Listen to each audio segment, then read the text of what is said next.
Jamin kebebasan berpendapat warga. Konstitusi menjamin kebebasan warga negara untuk menyatakan pendapat, termasuk mengkritik pemerintah. Ini bagian dari upaya pengawasan dalam demokrasi. Komandan Satuan Siber atau Dansat Siber TNI, Brigadir Jenderal Juwinta Omboh Sembiring, mendatangi Polda Metro Jaya di Jakarta pada Senin kemarin.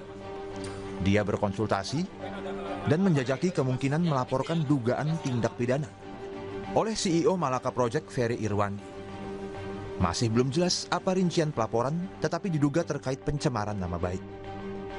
Secara terpisah melalui akun media sosialnya, Ferry mengaku tidak tahu persis apa perbuatannya yang dianggap melanggar hukum sehingga akan dilaporkan kepada kepolisian.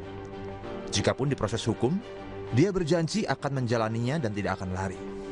Sebelumnya, sejumlah aktivis juga ditangkap karena dituding menghasut demonstran untuk melawan aparat. Salah satunya, Direktur Eksekutif Lokataru Foundation, Del Pedro Marhain. Pelaporan oleh Dansat Siber TNI itu memicu protes di masyarakat.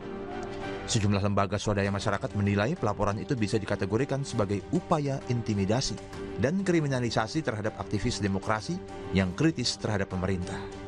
Muncul kesan institusi militer berusaha menggunakan kekuatan negara untuk menekan kebebasan sipil warga dalam berpendapat dan kritis terhadap penguasa.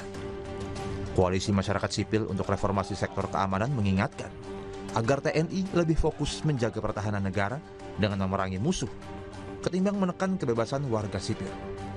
Pelaporan itu sebaiknya dihentikan dan kepolisian tidak menindaklanjutinya.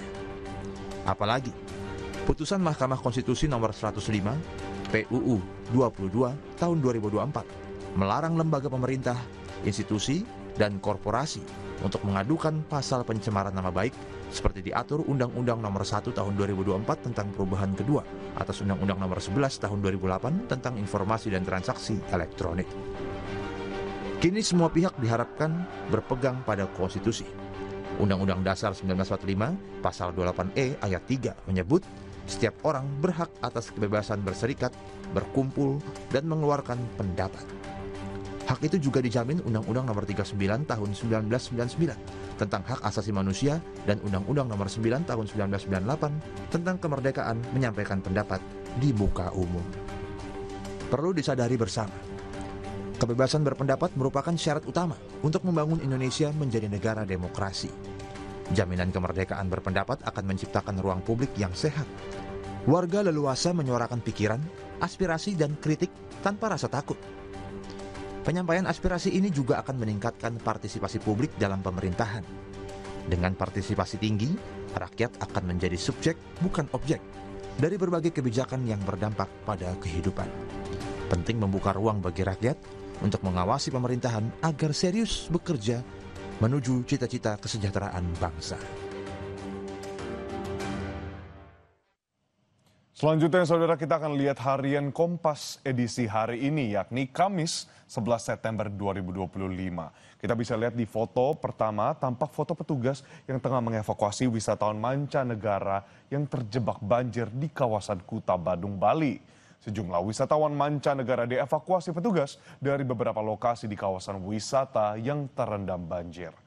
Saudara, tentunya ini menjadi doa kita supaya banjir dapat diatasi, pemerintah dapat bekerja dengan cepat, dan semuanya dapat kembali sebagaimana aktivitas pada umumnya. Lalu kita sebelah kanan, saudara, judul besar turbulensi fiskal ancam daerah, di mana rencana pemangkasan dana transfer ke daerah hingga hampir 270 triliun pada 2026 dapat menyebabkan turbulensi fiskal daerah.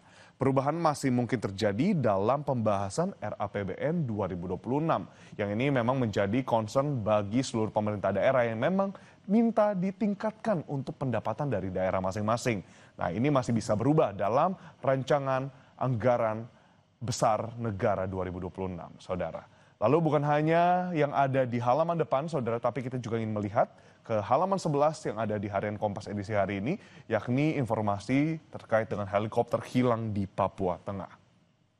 Helikopter dengan 4 penumpang hilang kontak saat perjalanan di Papua Tengah. Operasi SAR direncanakan pada Kamis ini, di mana helikopter dengan nomor registrasi PKIWS milik Intan Angkasa dilaporkan hilang dalam perjalanan dari Kabupaten Puncak menuju Kabupaten Mimika, Papua Tengah pada Rabu kemarin. Saat ini, otoritas terkait sedang berupaya memastikan kondisi helikopter dan 4 penumpang di dalamnya. Harapannya, seluruh tim gabungan yang bekerja untuk mencari dan mengevakuasi helikopter serta korban yang masih dicari dapat segera ditemukan. Saudara, informasi lengkap dari Harian Kompas edisi hari ini dapat selengkapnya Anda baca secara fisik melalui koran Harian Kompas atau secara daring melalui kompas.id.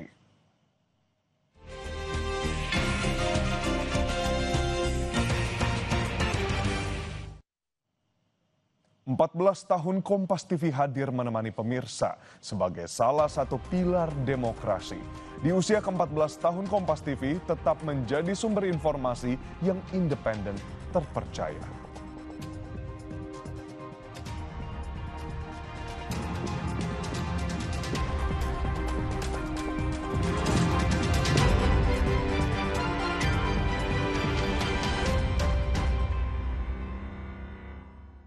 Aku FIFA melewati 7 tahap nano purifikasi